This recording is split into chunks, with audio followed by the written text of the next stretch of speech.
भविष्यपुराणम् उत्तरपर्व त्रयस्त्रिंशदधिकशततमोऽध्यायः। आन्दोलकविधिवर्णनम्। युधिष्ठिरोवाच सन्त्यज्यालिकुलालीढकुसुमानि मृदून्यपि दमनेन कथं लोकैः पूज्यन्ते नाकनायकाः। दोलान्दोलनमाहात्म्यं रथयात्रामहोत्सवं कथयस्वामलं प्राज्ञ यदवाम्भोजभास्कर। श्रीकृष्णोवाच पार्थार्थी जनसद्वृक्ष क्षान्तिधाम धरापते यदेतद्भवता पृष्टं तच्छृणुष्व वदामि ते। पुरा सुराणामावासे मन्दरे चारुकन्दरे गन्धाधारी कुलालीढो जातो दमनकस्तरुः। तस्य गन्धमनाघ्रेयम् आघ्राय सुरयोषितः मदनोन्मादवशगा गायन्ति च हसन्ति च। ऋषयो नियमांस् त्यक्त्वा प्राद्रवन्त गृहान् प्रति न वेदध्ययने ध्याने रतिस्तेषां बभूवः। अपराधाद् विघटितं यद्बभूव प्रिये परं मानसं मानिनीनां तु पुनर्गन्धेन सन्धितम्। गन्धेन कुलितं लोकं दृष्ट्वा ब्रह्मा तमब्रवीत् शमनिर्मितया वाचा रोषात् प्रस्फुरिताधरः। ब्रह्मोवाच जातस्त्वं लोकदमनान् नूनं दमन कोमय जगद्वाघूर्णसे कस्मात् कर्म नैतत्वोचितं। जगद्वाघूर्णसे कस्मात् कर्म नैतत्तवोचितं। यत्सन्तस्त्वनो मन्यन्ते सर्वातिशयवर्जितं तत्सेवेत नरः कर्म यत्रोद्वेगो न धीमताम्। एकस्याप्यपकारं यः करोति य नराधमः बहूनामपकाराय सम्प्रवृत्त किमुच्यते। दृष्टार्थबाधकं कर्म न कर्तव्यं कथञ्चन अदृष्टं प्रति सन्देहः सोऽस्माभिरनुमीयते। ततः स्वयं प्रभजति दैवपित्र्ये च कर्मणि भोगार्थे च त्रिभुवन निराधेयो भविष्यति। दमनक उवाच पुरुषादेवमारब्धं न क्रोधानार्थकारणात् स्वभाव एष मे ब्रह्मं त्वया सृष्टः पुरा विभो। या यस्य जन्तो प्रकृतिः शुभावा यदि वेतर सत्तस्यामेव रमते दुष्कृते सुकृते तथा। तत्स्वभाव प्रवृत्तस्य यदेशापस्त्वया मम प्रदत्त किं करोम्येतन्न कृत्यमपराध्यति। युक्तियुक्तं वच श्रुत्वा दमनेन समीरितं प्रीतात्मा पद्मजप्राह करोमि तव सत्प्रियम्। वसन्ते सह चत्कारोऽथ मञ्जरी पिञ्जरे जने पुष्पितशोकशोभाढ्ये वने पुंस्कोकिलाकुले।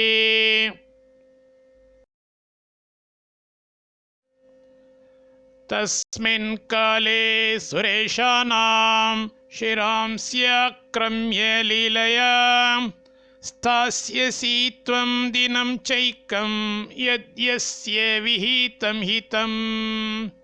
ये त्वामारोपयिष्यन्ति दानमानपुरःसराः सुराणां ते भविष्यन्ति सदैव सुखिनो नराः।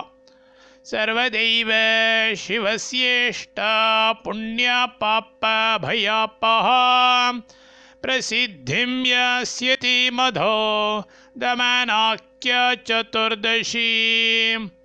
एवमुक्त्वा ययो ब्रह्मा दमनो मन्दरे गिरो वासवासिता शेष भुवनो गन्धसम्पदा। दिव्ये गिरो गिरिसुनाद इताधिवासे रत्नांशुकच्छुरितकाञ्चन भूमिभागे शापम्बरं च हृदये विनिवेश्य शम्भोस्तत्र स्थितो दमनको दमितान्तरात्मा। श्रीकृष्णोवाच धर्मराजं निबोधेदमान्दोलकमहोत्सवं प्रवृत्तनरनारीकं पञ्चमोच्चारसुन्दरं। सानन्दं नन्दनवने आर्द्रया सहितो यथा विस्मयस्मेरणयनो बभ्रामोद्वान्तसौरभः। उन्मादयन् वने पुण्ये विद्याधर गणान् बहून् वसन्तर्तो नृत्यमानान् सुरासुरशतार्चितः। सन्तानपारिजातोत्थां बद्ध्वा स माधवीलतां कश्चिदान्दोलनं चक्रे समालिङ्ग्य घनस्तनीम्। गीतमान्दोलकारूढस्तद्गायन्त्यमरस्त्रियः येन चोत्पादयन्ति स्म मन्मथस्यापि मन्मथम्। तं दृष्ट्वाष्टापदनिभा भवानी प्राह शङ्करम्। कौतुकं मे समुत्पन्नं पश्येमा शङ्कर प्रभो। आन्दोलकं मम कृते कारयस्व स्वलङ्कृतं। त्वया सान्दोलयेयं यथा चैत्ये त्रिलोचन। तद्गौरी वचनं रम्यं श्रुत्वा गोवृषभध्वजः सद्दोलां कारयामास समाहूय महासुरान्। स्तम्भद्वयं रोपयित्वा इष्टापूर्तमयं दृढं सत्यं चैवोपरिततं श्रेष्ठं काष्ठमकल्पयत्। वासुकिं दण्डकस्थाने बद्ध्वा तान्तवसप्रभम्। तत्फलामन्तरापीठं कृतवान् मणिमण्डितम्। कृमिकार्पासकौशेये वस्त्रे संवेष्टितं नवैः स्रग्धामालम्बितप्रान्तं मणिमौक्तिकशेखरम्। रचयित्वा विचित्रां तां दोलां चैलाजिनोत्तरां ससिद्धां सिद्धगुरवे गौरवेण न्यवेदयत्। तत्रारूढस्तु यावत् स सौम्यसोमविभूषणः मन्दरं दोलयामास पार्श्वस्थै पार्षदैः सह। वामपार्श्वे तु विजय दक्षिणेन जय भवेत्।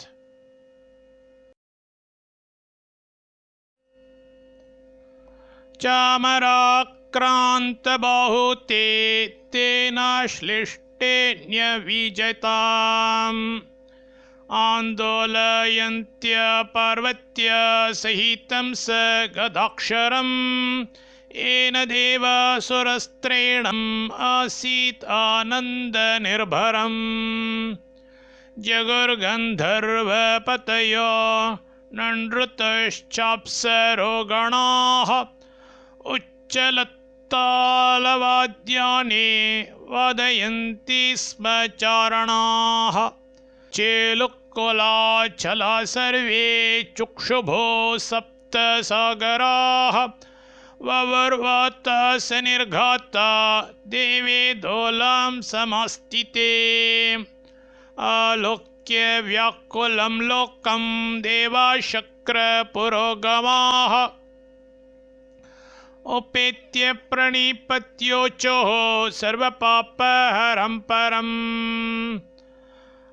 उपारमस्व भगवन् भवतः क्रीडयानय जगद्व्यापद्यते देवे चलितसागरश्च यत् गीर्वाणगीर्भिः संहृष्टः शङ्करो लोकशङ्करः समुत्पपातदोलतः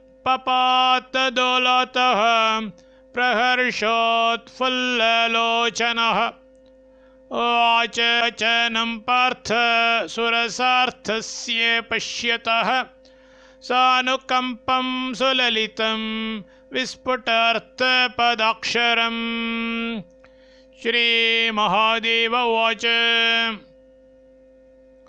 अद्य प्रभृति एदोलाक्रीडां पुष्करिणीतटे वसन्ते कारयिष्यन्ति मण्डिते त्रिदशाङ्गणे नेत्रपट्टापटच्चन्नां पद्मरागविभूषिताम् आत्तपत्रेण संयुक्तं विन्यस्तकनकाण्डकाम् विचित्रभरणाभाभिराभासितदिगन्तराम् तारकाशान्तचित्राङ्गपुष्पमाला मनोरमाम् मालां विद्याधराक्रातां प्रान्तरोपितदर्पणां छत्रचामरसञ्चन्नां यथाशक्त्याप्यलङ्कृताम् अग्निकार्यं ततः कृत्वा क्षिप्त्वा चैव दिशाम्बलिं तस्यामारोपयेद्देवम् इष्टहृष्टजनावृतः मूलमन्त्रेण देवानां प्रोक्तं दोलाधिरोहणम् पार्श्वस्थो ब्राह्मणो विद्वान् पठेद्वा मन्त्रमुत्तमम् गम्भीरान्तरनिर्घोषैर्ललनानां च निस्वनैः स्तुतिमङ्गलशब्दैश्च पुष्पधूपाधिवासिताम् एतस्मिन्नन्तरे नारीं दोहनाय निकुट्टकां प्रवेशयेत् कुङ्कुमाढ्यां क्रीडावर्णप्रियैः सह प्रवेशयेत् कुङ्कुमाढ्यां क्रीडावर्णप्रियैः सह सुवर्णशृङ्गेन प्रोक्तं स्मितदन्तां शुकर्बुरम् लगमानं जलं चाङ्गे कस्य न स्यात् सुखप्रदम् जलसङ्क्लिन्नवसनो रशनादाममण्डितः कम्बुग्रीवोल्लसन् सर्वो बभूव गणिकागणः कुङ्कुमक्षोदताम्बूलपुष्पमालाकुलो जनः तां विहाय जलक्रीडां नान्यस्य विदधे मनः पीतशीतजलाघातताडितोऽपि जनः सुखं मन्यते नियत कोऽपि प्रभावोऽयमनङ्गजः।